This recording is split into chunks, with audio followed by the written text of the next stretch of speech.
Welcome to the collection of the wildest and craziest AITA Reddit stories of all time. From wild betrayals to shocking twists, these tales will leave you questioning who is really in the wrong. Let's dive in together. The first story for this collection is from Throwaway Fiancé Cheat. AITA for exposing my ex-fiancé mistress 12 years later. I, 36F, was engaged 12 years ago and about to get married to Carl. Everything in my life seemed perfect until I found out my fiancé was having an affair with a new hire of his job called Camilla, 20s. Both of them were in serious relationships. I broke off the engagement with Carl as soon as I found out and told Camilla's boyfriend about the cheating. Well, it was hard for me, but I moved on after months of therapy and the help of my friends and family. Now I am married to Henry, 41M, my amazing husband and father of our 4 children. 9F, 7M, 4M, and 4F. I moved to the other side of the country years ago, and I never thought about my ex-fiancé or the cheating again. My husband works in a law firm. Last year they hired a new lawyer, Daniel, 34M, who moved with his family to live in our area. He and my husband became very good friends, as they have similar interests and personalities. Henry asked me to invite Daniel's family to our house to help with adjust to the new city and job. When Daniel came to my house for a play date for our kids, his kids are 4M and 2F, he introduced us to his wife, Cam, 30s F.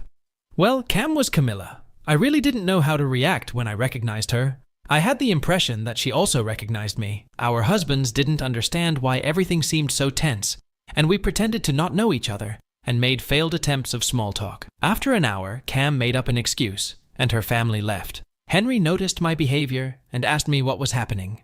I told him everything. He already knew about my past with Carl and the affair. Later that day, I received a text from Camilla begging me to not tell Daniel about our past. I read the message and didn't reply, but I decided to not say anything and mind my business. This was not my problem anymore. After a week of silence, Daniel shows up at our doorstep looking very agitated. He talked to my husband alone. And after, Henry asked me to tell Daniel my version of everything. Like my husband, Daniel realized something weird happened on our meeting and spent the week trying to get answers from his wife. She refused to tell him what happened and then tried to say I was her ex-boyfriend's side chick, and that's why we were so tense. Daniel didn't buy her story, and they had a massive fight. After the fight, he realized I was the one that could tell him the truth. And I did tell him everything after he asked. I even showed him the text message Camilla sent me. I didn't feel the need to sugarcoat things, since Camilla was out there telling lies about me. Daniel was in complete shock, because cheating is a trigger for him. His father cheated on his mom for years, and left the family for his mistress, which made him hate cheaters. Camilla knew about this since their first date. Daniel left our house looking defeated, and in the same day, I received a call from Camilla accusing me of being a revengeful bitch. She said I was trying to destroy her life. I don't think I was wrong for telling the truth, but this happened last year, and I received calls and random messages from people close to Camilla saying I am an asshole for exposing Camilla's past to her husband. AITA update. I posted this on the AITA subreddit, since this happened a year ago, and some people wants to know what happened. Since then, I just decided to post this on my page. First, this is not a fake story. The only thing that's fake are the names. I am not AI either. Second, I don't think cheaters must be punished forever. While I would probably never want to be close friends with Camilla, after the initial shock I would have no issues being civil with her. I don't think she deserves to live through hell because she was awful years ago. I also don't think she was the worst person. Carl definitely was. He was the one who's about to marry me. But she was a willing part of the affair, and she knew me from their office. Also, everybody there knew Carl was living with me, and we were engaged. Third, Camilla got my number from Daniel's phone. I have a pretty uncommon last name, and my name is not popular either. Daniel got my number from me. Henry gave me his contact to set up a dinner date to introduce our families. I texted him. We already have met sometimes on the office and at my house when he came by with Henry. Daniel texted me back about setting up our plans for the kids' play date, and that's that. My husband didn't give Camilla my number.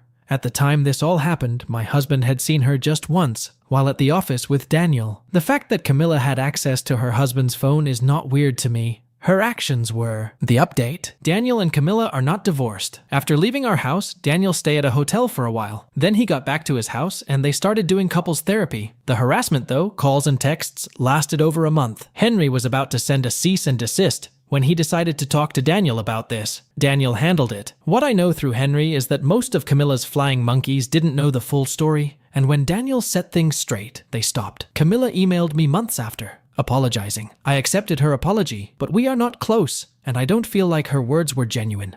Most likely she wants to save her marriage.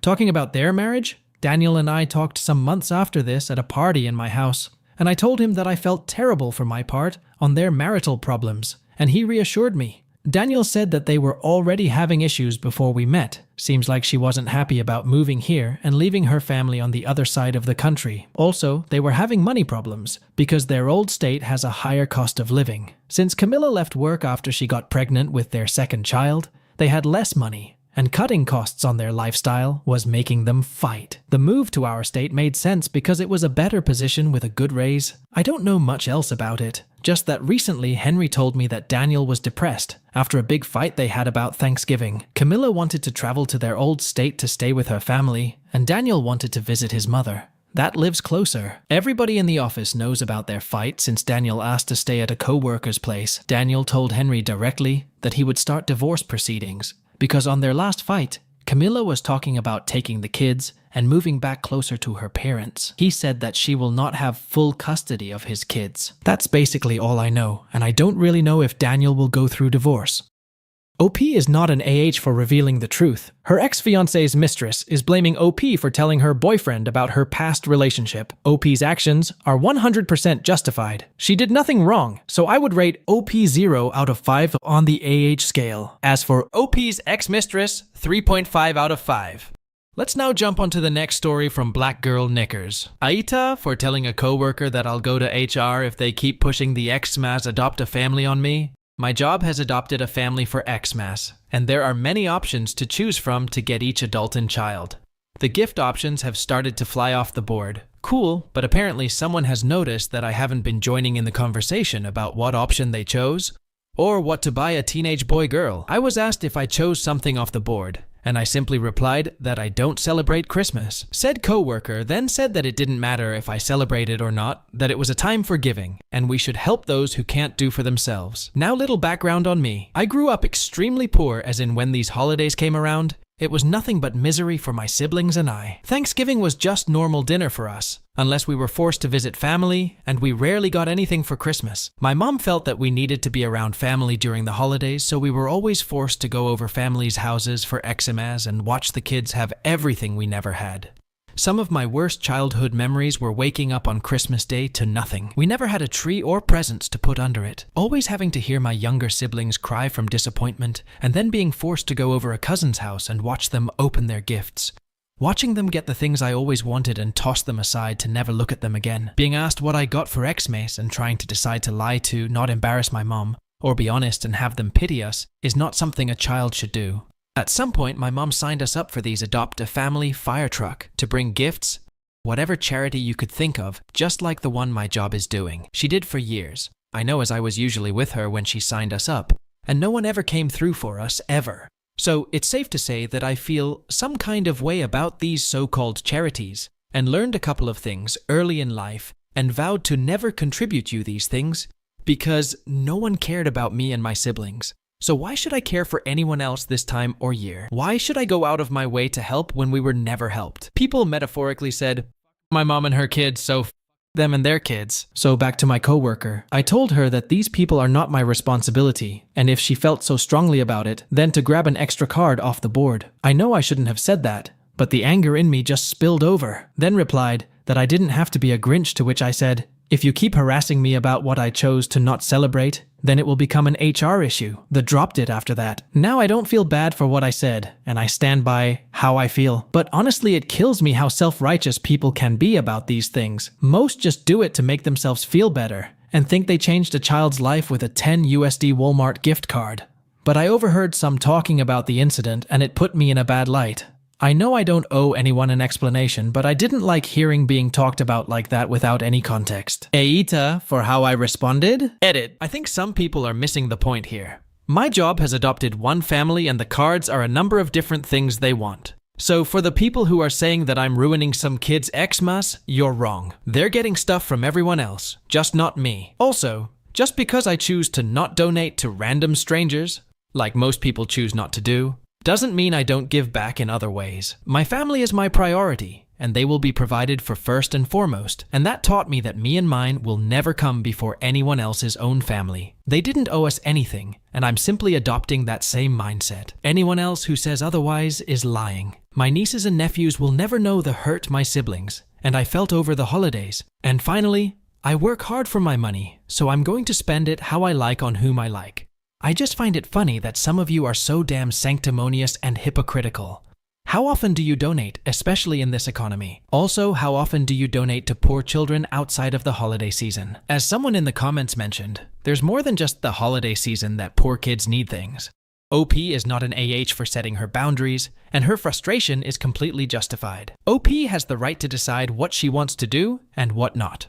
So, she did nothing wrong. OP coworker is an AH for pressuring her to attend the party against her will, so I would rate him 1.5 out of 5, and OP gets a 0. Let's now move on to the next story of this chapter, from Material Exciting 4460. AITA, for making my family feel unwelcomed after the birth of my first child. I, 24F, and my partner, 24M, moved to another state after college, 8 hours away from my family. We are blessed enough to both have great jobs that allowed us to purchase a home and start a family. In February, we found out we were having a baby. His family and my family were both so supportive throughout the pregnancy, throwing us 2 baby showers and spending time helping us get everything ready. We literally didn't have to buy a single item in preparation for our baby's arrival. So we are extremely blessed. Once it was time for her to arrive this month, my family really wanted to be here. My partner only got 2 weeks off of work, so we really wanted to spend the time alone to bond with the baby and figure out how to be parents for the first time. But we didn't want to take away the experience of our families having their first grandchild. Therefore, we agreed to let my mom, his mom, and my aunt stay for a week. My mom and his mom slept at our house while my aunt stayed at my partner's dad's house. My birth was not what I expected. I was in labor from 9 a.m. Tuesday to 10 p.m. Wednesday. My epidural failed, and I felt everything. I pushed for 3 hours and got second-degree tears from my 8 pounds 12 ounces baby. I was absolutely exhausted from screaming in pain for hours on end and being stitched up with no pain meds. I couldn't even do skin-to-skin right away because of how exhausted I was, so my partner did it for me. Once I was more coherent, my partner asked if I wanted visitors. I was not ready, so I asked him to let everyone in the waiting room that the baby was healthy, but I wasn't ready for visitors until the next day. The next day, we had visitors from morning till night. I was in so much pain and exhausted, but still wanted everyone to be able to meet the baby. I was discharged 2 days later and came home to a clean house full of groceries and meals. The next few days, my family stayed with us and helped clean and cook. They held the baby, and I tried to make sure everyone got equal time holding her. Although I was stressed about having people stay with us, I ended up appreciating having them there to help with chores, so we could focus on our baby. My mom asked if she could come back in less than a month, and I told her it would be too much. We were planning on going to visit them in December anyways for a weekend. Fast forward a week, they've traveled back, and I get a call from my mom. She's sobbing, saying I made her feel unwelcomed, and that she feels like I don't want to have a relationship with her. My relationship with my family has been rocky in the past, and we've all been through a lot, so that had some part in why she felt that way. She said my sister and my aunt told her things that made her think that way, and I was a mess. I thought everything went great when they were here. And I'm 1 week postpartum, and I'm feeling extremely guilty for making my mom feel that way. She told me not wanting her to come in November, and only wanting to stay a weekend in December, made her think I didn't want to be around them. I got off the phone and texted my sister and aunt to stop telling my mom negative things that puts me in an uncomfortable situation. This is when I found out that everyone thinks they have to walk on eggshells around me, and that I took away from their experience with our baby. My aunt said that she waited in the hospital for 2 days, and when she found out I didn't want visitors the night I gave birth, she was going to go hang out with my partner's family and drink wine because she wasn't going to waste her PTO. She also said she felt unwelcomed when they were here, and she only stayed to support my mom. I was so confused because I thought the week went great. This also made me extremely mad because I felt like everyone was making me out to be the bad guy after going through a traumatic birth, so I replied, "I'm sorry if me being in labor for 2 days and pushing for 3 hours with no pain meds ruined your PTO," or something along those lines. She didn't respond and hasn't spoken to me since. My sister said they feel like I don't put in effort to have a relationship with them because I only want to come for a weekend and haven't spent a lot of time with them since moving states. So, am I the for being unwelcoming after giving birth? TLDR. I, 24F, and my partner, 24M, moved to another state after college and recently had a baby. My family, who we now live 8 hours away from, were really supportive during my pregnancy and spent a lot of time and money on us. Fast forward to baby time, I let them stay with us for a week despite my partner, and I wanting to spend the time with just us. I ended up having a traumatic birth and didn't let them meet the baby until the day after I gave birth. After they went home, they said I was unwelcoming and don't want to have a relationship with them because of this and moving away. Edit. First off, I want to thank everyone so much for your kind words and validation. I am definitely a people pleaser, so knowing that I wasn't in the wrong from a large majority makes me feel better. We're still going to Christmas. They spent $800 on our flights. But I'm going to go to a therapist to prepare to set firmer boundaries and let them know how hurt I was by them making everything about them. I will update with how that conversation went, which may be a while. My heart is with all the moms on here who have gone through something similar. Mom guilt is so real, and family dynamics are hard to navigate, so my love goes out to you all. I also made an edit because I saw someone say, wall of text, so I tried to break it up. I also wanted to add TLDR because of how long this post is. Hopefully that helps. This is my first Reddit post ever, so I don't really know common thread courtesy. OP is not an AH for demanding some space and setting clear boundaries for her family. Everyone has the right to have their personal space. OP's mother-in-law is an AH for blaming OP without any reason for disregarding her feelings. As for scores, I would rate OP's mother-in-law 1.5 and OP 0 out of 5 on the AH scale. Let's now move on to the next chapter of this story from leave_no_trace38. AITA for telling my friends their unhealthy relationship with each other is why they are still single at 40. I, 38M, and my wife, 39F, have been married for 12 years. We met our friends, let's call Lauren, 41F, and Carly, 42F, about 3 years after we moved to our current city and 2 years before we got married, known for 14 years. To say that they are close with each other is an understatement. They have lived together ever since we have known them. They love to go out together for drinks and get dinner together about once a week if not more. They will get waxes together, set up elaborate birthdays, and even got French bulldogs together. Before anyone says anything, they are straight and have boyfriends in the past, though the longest relationship lasted only 1.5 years. We talk daily and hang out with them a lot as they live close to us, so it is not hard. They are mainly my wife's friends. I consider them my friends too, but she met them first, so she will spend time with them without me more than not, and I don't mind. They will invite us out frequently, even with their other friends as well, and we always have a good time. One issue we have is occasionally if we can't do something with them or go to hang with other friends without inviting them, they do get annoyed and will even say we don't want to hang out with them. This will usually blow over quickly, and we go back to acting like nothing ever happened. They are definitely our closest friends, even standing up in our wedding as bridesmaids. Now we also have my friend Marg, 38F. I have known her since grad school, and she is my best friend. Unfortunately, she lives about an hour away, so we can only hang out maybe twice a month if that. I have known her a little longer than my wife, but they have become close as well. Marg even helping me plan stuff for my proposal, and was at our wedding. Marg has hung out many times with Lauren and Carly. They gotten along amazingly. We all try to do a wine night once a month with some other friends too, and there has never been an issue between them. Once, maybe twice a year, Marg and I do a deep wilderness backpacking trip with some other friends of hers, both guys and girls. My wife doesn't come as it is not her thing, but we have done other trips in the past my wife has been on. She doesn't have any issues with this at all and has never been jealous of Marg. Currently, our camping group is planning on a 5-day hiking trip in Minnesota/Canada.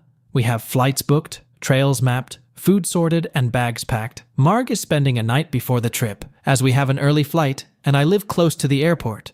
We have had other friends spend the night before, so this isn't an unusual occurrence. We leave this Saturday, but 2 days ago, we had over Lauren and Carly, over for a margarita and taco night.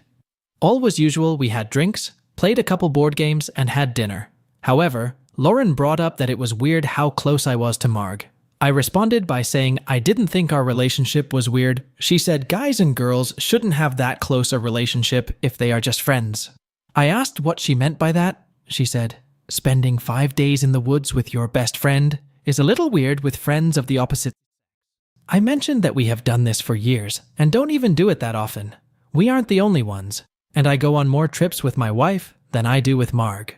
My wife tried to jump in and say she fully trusted me and has never had any reason to doubt me. Carly hopped in saying, just because you trust him doesn't mean it isn't weird. I was getting mad at this point and was about to say something when Lauren pipped up saying, I wouldn't be surprised if something has happened between them in the past. I was enraged by this, and this is the part I might be the. I said, you two know nothing about a health relationship with friends. You two are so codependent, that's why you're still single at 40. They looked shocked and hurt, then got up immediately and left. My wife tried to stop them, but they wouldn't have it. It has been 2 days since the fight, and we haven't heard from them. My wife is mad at me for causing this issue, but does understand they took it too far, and does agree they are a little too close. I leave in 3 days, and I don't want to leave my wife alone to deal with this mess, but I have committed to this trip and would be hard to back out without affecting everyone going. So, AITA? OP is not an AH here. Rather, his female friends Lauren and Carly are the AHs who overstepped his boundaries and tried to ruin his relationship with his wife by accusing him of having a romantic relationship with Marg, who is otherwise his platonic friend. So, OP is not an AH, and I would rate him 0 out of 5 on the AH scale. As for Lauren and Carly, they are AHs, and I would give them each 2.5 out of 5 on the AH scale. Let's now move on to the last story of this chapter, from Ace_Ventura 1296. Wibta. If I kick my sister-in-law out because her behavior is bordering on inappropriate.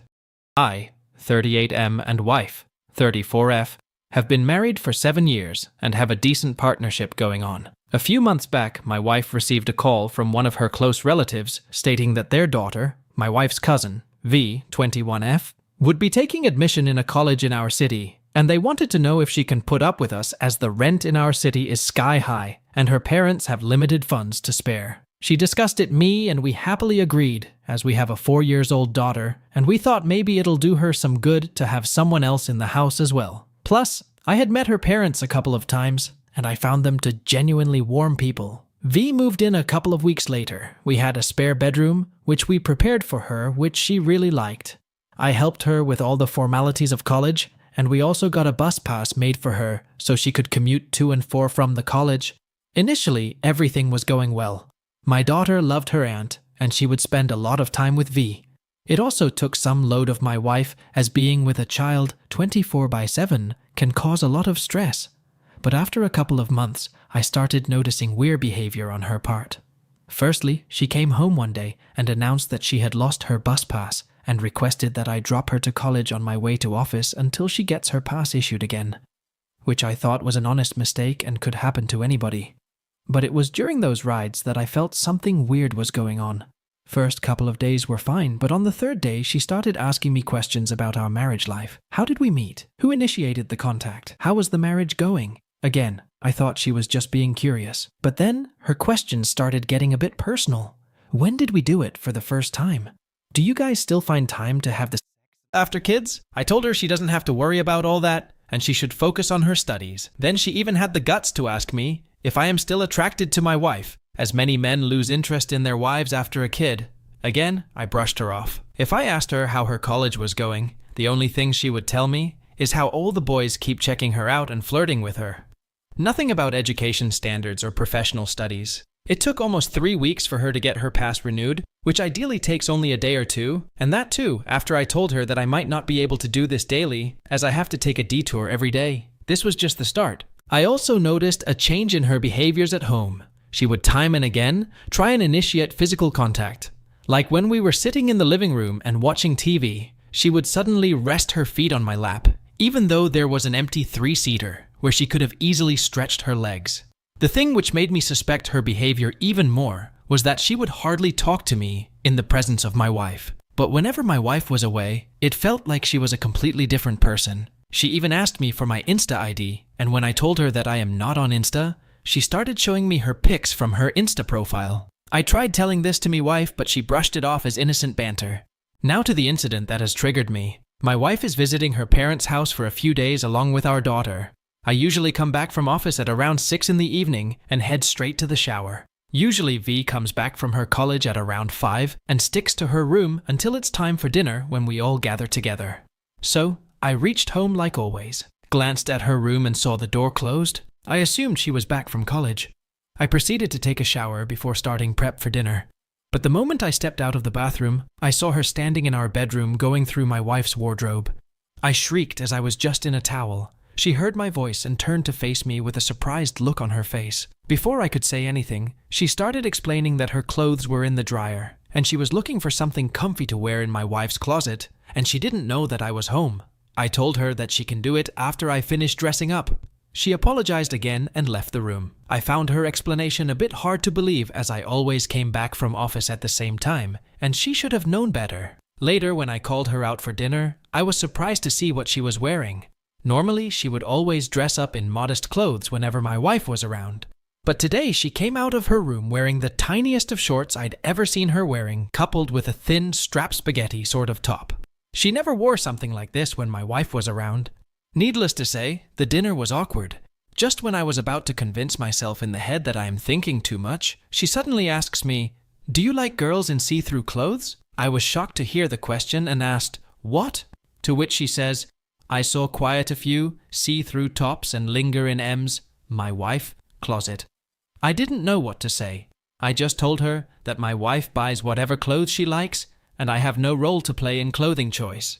Before she could ask any more stupid questions, I told her that I am taking dinner to my room as I have a presentation to finish, and took my plate and walked back to the bedroom. Now I am sitting in my bedroom and wondering what to do. My wife is supposed to be back day after, and I am not sure how to approach her about this. I don't want my wife to feel that her relatives are not welcome at our house. Plus, I am also worried about how the situation is going to play out if we kick her out. I don't want to put additional financial burden on her parents, and I am also worried if I am reading too much into the situation, and it could actually be a genuine mistake on her part, AITA, if I kick her out of the house. I find it hard to believe that all this could just be a coincidence or honest mistake. Edit, just called my wife and told her about the wardrobe and dinner incident. Also told her that we need to discuss the issue ASAP once she's back. She says she'll talk it out with her once she's back. Meanwhile, I've decided not to interact with V until my wife arrives. I feel it would be better that any interaction with V now happens in presence of my wife. Edit. Some people are asking me why I am calling her a sister-in-law, wife's cousin / and my daughter's aunt. English isn't my first language, but isn't my wife's sister, cousin sister or real sister, supposed to be my sister-in-law? And wouldn't she be my daughter's aunt? What else is my daughter supposed to refer to her as? OP is not an AH for being concerned about her wife's interactions with her cousin. OP is uncomfortable with the man's presence in their house, and it is necessary for him to ask his wife about the matter first, before taking any action. No one in this story is an AH, so I have nothing to give to anybody. Let's now jump on to the next story from Bodgebeep. AITA for getting mad that my BF who shared pictures of my vibrator and tampon on social media. So, firstly, I want to point out that this is not a one-time thing. He has a group chat community space where he shares pics and videos about stuff he's encountered in Canada. He's from Ukraine. First thing he ever shared that I told him not to was a pic of my ADHD meds bottle with my full name and dosage, address of my pharmacy and phone number. Second thing was a picture of my vibrator. As a joke, he assures me. The post saying he'd found a strange microphone, and how sad it is his GF can't sing because her microphone doesn't seem to work. He's also shared photos of the front of the outside of our apartment, street name and number included. But the most recent oversharing has been due to a toxic shock scare. Now to be clear, in my 31 years of life on this planet, I've never once lost a tampon up there. But we'd bumped ugliest early in the morning one day, and I had, wrongfully, assumed if I had one in there, he had have felt it before diving in. Apparently not, and it got pushed up to the back. It was 3 days later that I noticed I was bleeding through tampons more quickly than usual, and wondered why I needed to change them so frequently. I had a sneaking suspicion that I might have had one in previously, so I gathered the gall to check more thoroughly, and found that the tampon from day 1 of period was camping in my cookie like this was a Call of Duty match. I took it out, thought, oh thank God I found that, realized how it had gotten so far back there, and then promptly ran to the bedroom to tell him he needs to be careful. He assumed at first that I said to be more careful because it's icky, to which I told him, no, be careful because I could die, and explained toxic shock to him. Now, he's a fairly anxious guy, and so when I was looking up symptoms of toxic shock and sharing them with him, he was pretty stressed out, though I did assure him that if anything was going to happen, it'd be quick, and so if I'm not currently turning inside out, everything's going fine so far. A few days afterwards, he sheepishly told me that he told his mom about it because he was so anxious and that she gave some advice. Advice he didn't share with me until a few days later, but nonetheless. He didn't tell her how it happened, but asked if she'd ever had a tampon in for 3 days because his GF did and he was worried. She apparently told him to tell me to rinse with chamomile tea, which he only told me in this conversation. I reacted pretty badly because I simply want to know peace and not have to worry that random women in Ukraine are being kept up to date on details about my meds, my vagina, or the consistency of my.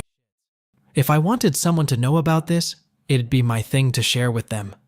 After thing vibrator thing, the meds thing, the potential doxing thing, and a few other oversharing he's done about me to other women, I got really angry.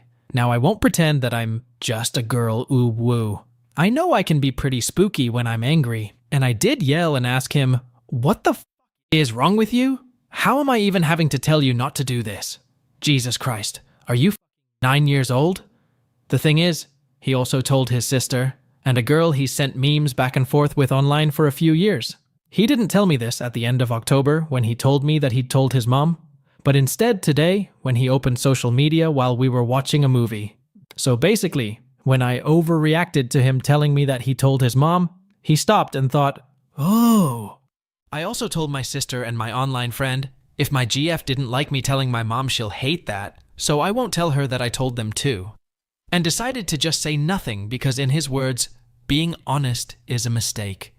It would be one thing if he'd given the full story, of basically saying, I plunged a tampon to the Mariana's Trench of my girlfriend's bag, and now I'm worried she's going to get toxic shock and die. Has anything like this ever happened to you? And did you end up being okay? No, it's just, yeah, she left a bloody gauze chunk up there for 3 days. Yucky. Have you ever had this happen, or are you a normal sanitary person? Today after finding out, I got silent, to which he responded, well, do it already. Let it out. I'm a monster, so out with it, I already know it's coming. Which set me off. Because how is he going to do this, and then act indignant that I'm frustrated with him? I ended up yelling a while and calling him a gossipy bitch and a fucking moron. Did I overreact? Or am I right to expect to not have these kinds of details about my health life shared with people I don't know, without my knowledge or consent? The bright side is that this was the final straw to push me back into having a regular therapist, because I need to have someone to whom I can tell my frustrations without making my friends and family hate him. I'm actively not trying to poison any wells, and so I go out of my way to not call up my friends to put him on blast a courtesy I wish he was capable of showing me. OP is not an AH. Rather, her boyfriend is an AH for violating her privacy, which unethical and cannot be justified at any rate. There must be no compromise on boundaries. OP did a wonderful job by setting boundaries for her privacy and overall well-being. As for scores, I would rate OP's boyfriend 3.5 out of 5, and OP gets nothing. Let's now move on to the next story from sufficient_variety 56. AITA for leaving my ex-girlfriend with barely anything. I, 34M, and X, 33F, broke up around a month ago. We'd been together for 9 years. She hasn't worked for the last 7 of those 9 years. The reason is because she didn't have to. Call me a mug if you want, but I'm very financially stable and I loved her. I was happy to give her everything she needed and wanted, and she'd expressed that she didn't want to work anymore, so that's what we did, and I was happy to do so. Genuinely thought I'd found the one, so didn't think it would ever be an issue. She broke things off with me. It was very out of the blue and devastating to me, I'll be honest. Calm as the breakup was, she didn't seem particularly bothered when she told me she didn't love me anymore. That was the reason she wanted to split. She'd fallen out of love with me. I was obviously upset and honestly shocked. I asked if I'd done anything wrong. She said no, that she'd just fallen out of love with me. And it just hit me like, okay, this is happening. There's nothing I can do about it. But I'm also not going to grovel and beg her to stay. She's clearly made up her mind with how nonchalant she was about it all. I didn't want an argument. I didn't want a huge scene. So I told her calmly but visibly upset to go and pack some clothes and stuff, and to go to her sister's house or something, because I couldn't have her there.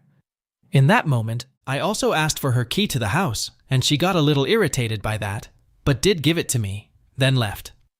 The following evening, we did talk on the phone.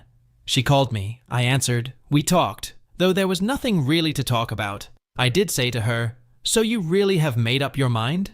She said yes, and that this is what she wanted. I can't stress this enough that I really was devastated, and her blasé and nonchalantness to the situation did irritate me, because I think in this raw and fresh time, I was confused by it. How she ended 9 years just like that. But clearly, like I said, she'd obviously been thinking about it, and was over her side of things emotionally. The following couple of days, I slowly came to terms with it all, and started making plans to organize things. I took her off the car insurance for the car I bought her, and went to get it. She didn't like that. I cancelled her phone contract. She didn't like that either. I'd stopped her access to my bank account, all that kind of stuff. Naturally, she didn't like any of it, but we're not together anymore, and I was paying for all that. You no longer should have access to any of it. It's not a difficult concept. Things got nasty one night when she asked to come over and pick up some more things. I said yeah, because she did still have a few bits here. She came over, I silently let her in, and went back to the living room, while she went around gathering some stuff in a suitcase she'd bought with her. She came into the living room and picked up a laptop. I said, "You can put that down. That doesn't belong to you." And an argument then broke out. I ended up looking in her suitcase, and there were other things that didn't belong to her, so I took them out while she stood there yelling at me for being petty. I mean, maybe so. I'd let her keep her phone at least after I cancelled the contract, and told her she can keep her engagement ring and do whatever she wants with it. I snapped at her while she was yelling at me and I said, "You have nothing. You have the clothes on your back in this house, your makeup, your hair dryer, your hair straighteners. You can take all that. Everything else in this house isn't yours to just take." She started crying, and I asked her to leave. She sent me a huge text message, basically, in a nutshell, saying I was being unfair. I don't think I have been. I've been real about it all. If we had kids, it absolutely would have been a different situation. But this was two people splitting up, one of which, myself, was paying happily for everything she had. We are not together anymore. How is it unfair of me to take all that away? You are no longer my partner. It is no longer yours. You no longer have the benefit of having me to care for you financially. How is this not understood and being unfair? She now has pretty much nothing, sleeping on her sister's couch, needing to find a job again. It is what it is, and it's not my problem.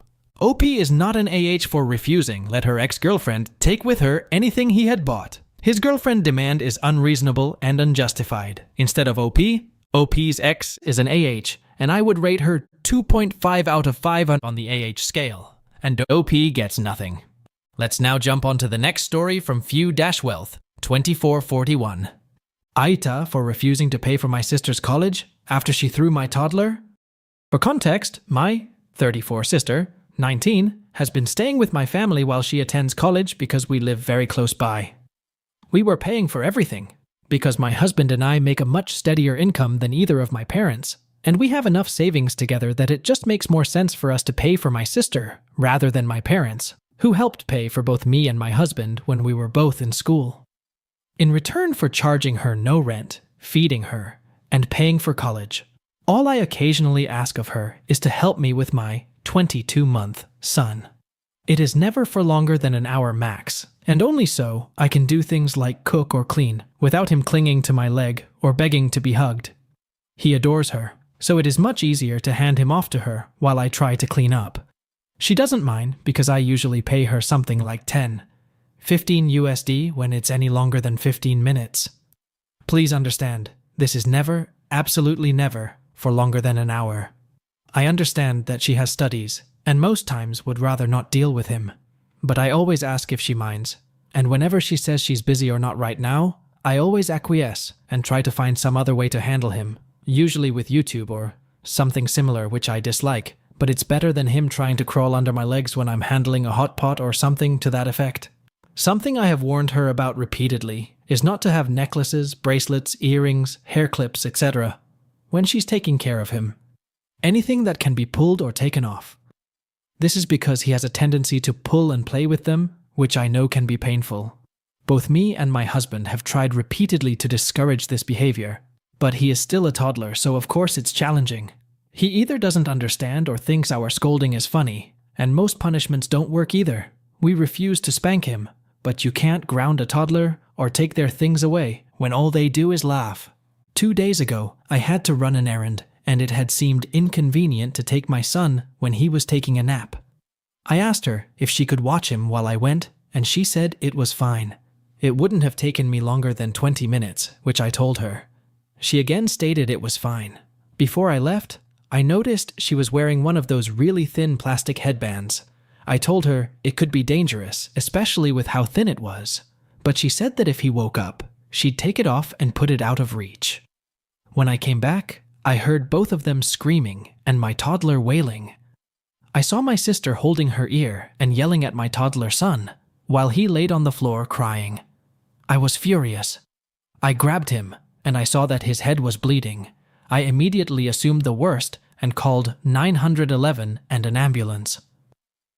When the ambulance did arrive and I finally gave a closer look at my sister, I could see her ear was bleeding.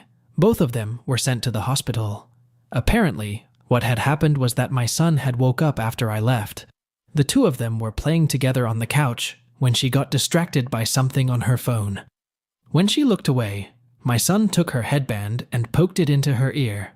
She had apparently thrown him onto the ground to get him away from her and stop him from poking it further. I was still furious with her for obvious reasons. While thankfully the bleeding was just a large cut he must have gotten when he fell, the doctors say he feels so hard he now has a concussion. The headband apparently damaged my sister's eardrum, however, and now her hearing is damaged, which I'm sure I'll feel worse about when my emotions aren't so angry. We paid for all of her hospital fees, of course.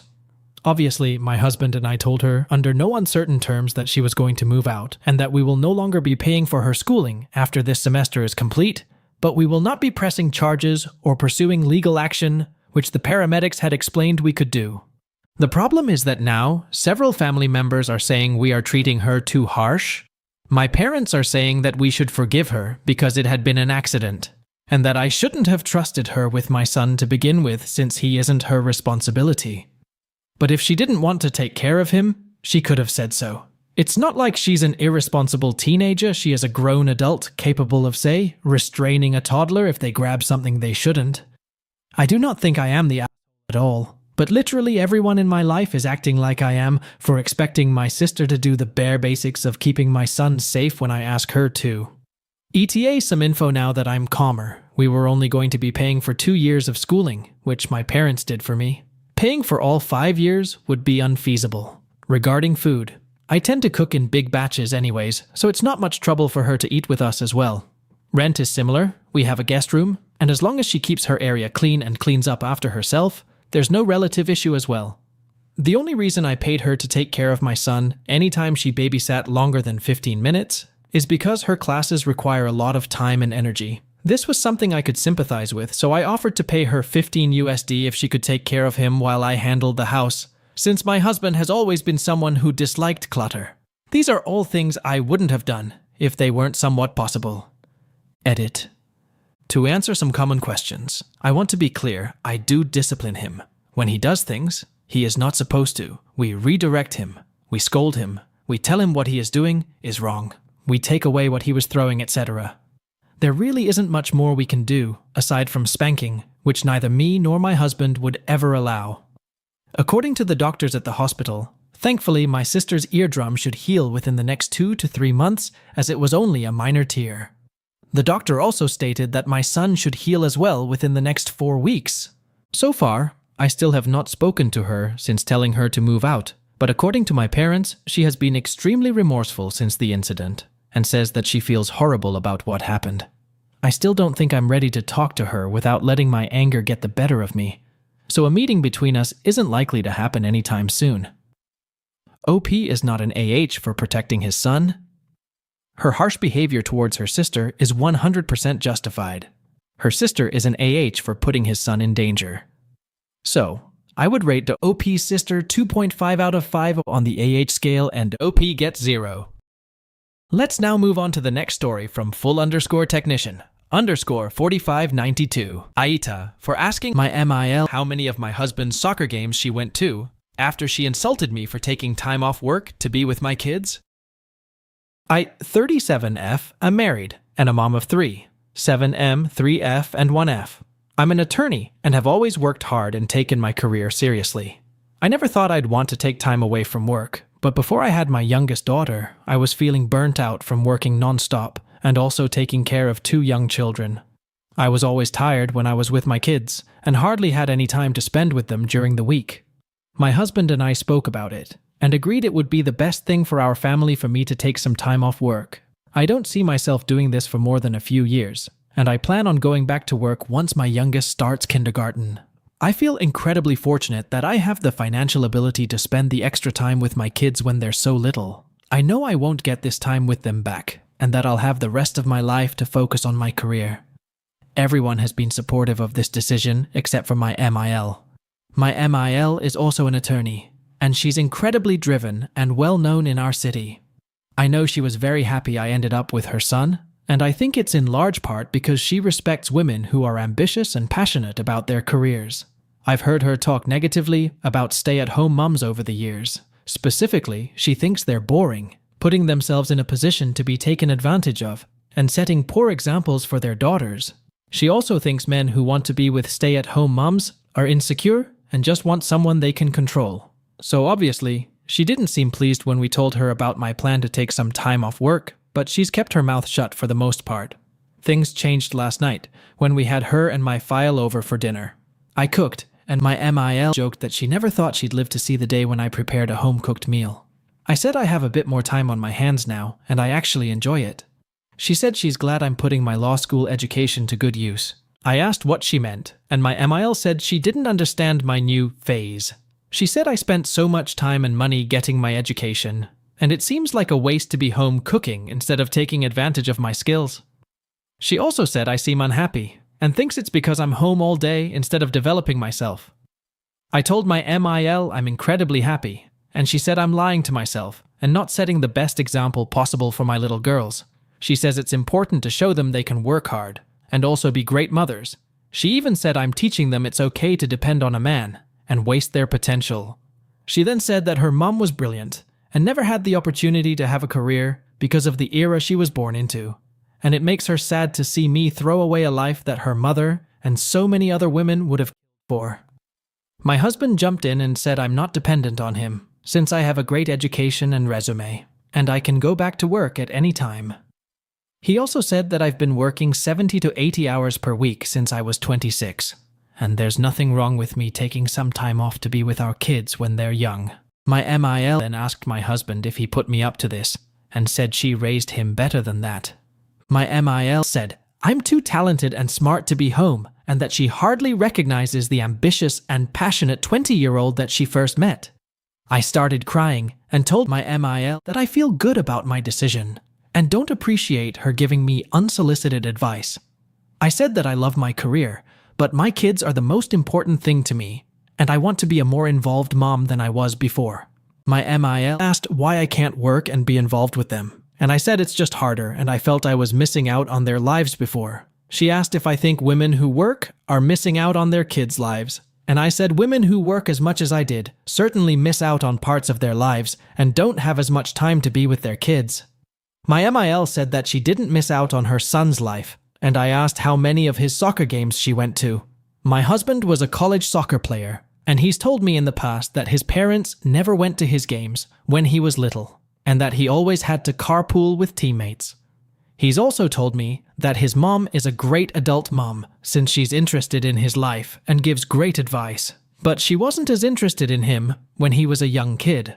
My comments set my MIL off, and she said I was disrespecting women who paved the way for me to have a career. My MIL and FEL left shortly after. My husband is obviously upset about the situation. He thinks his mom was way out of line, but also doesn't like that I brought up the fact that she never went to his soccer games. He said I stooped to her level, and also that it wasn't my place to comment on his childhood.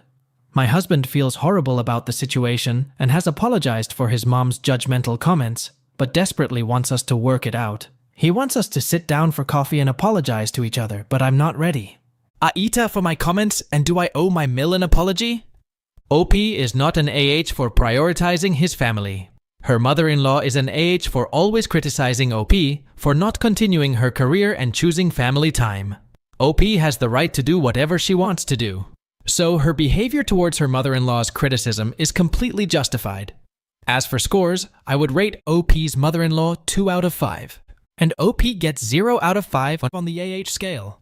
Let's now jump onto the next story from Soaring-Spider 1738.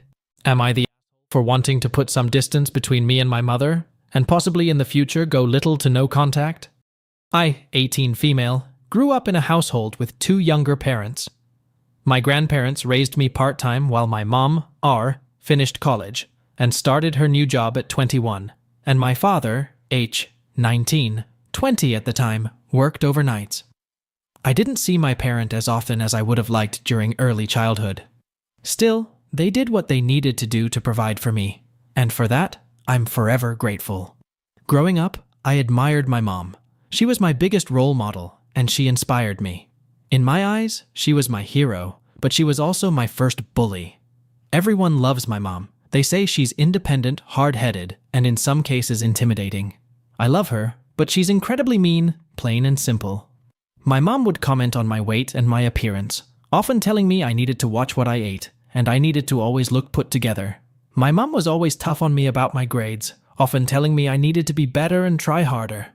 This led to me developing an unhealthy level of perfectionism, and even today, I still struggle with the idea of being perfect. As I got older, she would always comment on my body. By the time I got to middle school, I had developed a full ED that I never told her about. Throughout the years, she would continue to comment on my body, inveterately triggering me further. She would comment on things like my hair or my skin and hyperpigmentation, saying I need to bleach my skin. She would also comment on her body, saying I ruined her perfect figure when she got pregnant with me, and that she used to look great with a six-pack. And I gave her, in her own words, a hideous C-section scar. Now that I look back on it, my mother did other things I disagree with, like calling me names like or a wench when I made her angry, or pulling my hair and pinching me when I didn't listen. And when I said I didn't like what she did, she said I was being dramatic, or a crybaby. I also struggled with my mental health growing up, constantly dealing with anxiety and depression. My mental health reached its peak during my sophomore year of high school. My depression was at an all-time high, and I was seriously considering ending my life. Every night, I would cry myself to sleep and be on the phone with someone from the hotline. I looked back at the pictures from that time, and I looked half dead. I looked like I was already gone. During that time, I tried to reach out for help from my mom and dad, but my mom basically told me it was all in my head and mind over matter. I cried every day and begged her not to send me to school. Keep in mind, my mother was the parent who would send their kid to school with a fever instead of letting them stay home. So that was automatically a no. My mom always said I was being dramatic, or I was making her feel like a terrible mother. She always said she didn't know how to fix me. I don't blame my mom. I was struggling, and I probably made her life difficult, but her words still hurt me and made me feel even more alone. Fast forward to today. I am 18 and currently in my first semester of college. I moved away from home and currently love my life. My grades are great, I have a job, and I love my roommate. My mom wants me to call her once a day. I did that initially to appease her, but as time has passed, I usually stick to texts. Every time I'm on the phone with her, I feel like I get snappy or annoyed at times when I don't even mean to. I still love my mom, but the space has been better for me and my mental health.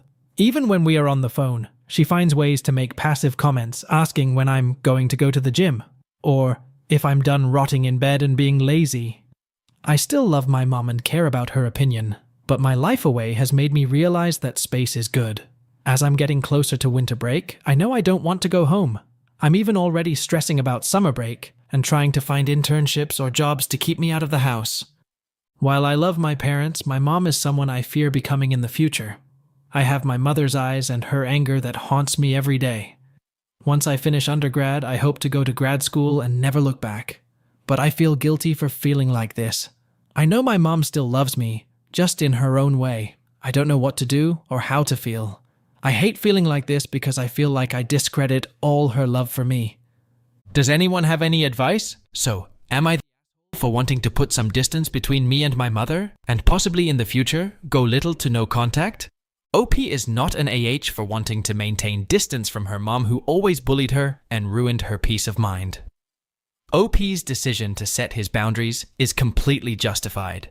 As for OP's mom, she is a big AH, and I would rate her 3.5 out of 5 on the AH scale, and OP gets nothing. What do the Mac Reddit fans think? Is the OP an AH or not? Let me know in the comment section below. If you like the stories I brought you, just hit the like button, share them as much as you can, and don't forget to subscribe to Mac Reddit for a daily dose. Bye bye, see you tomorrow with some more spicy fries.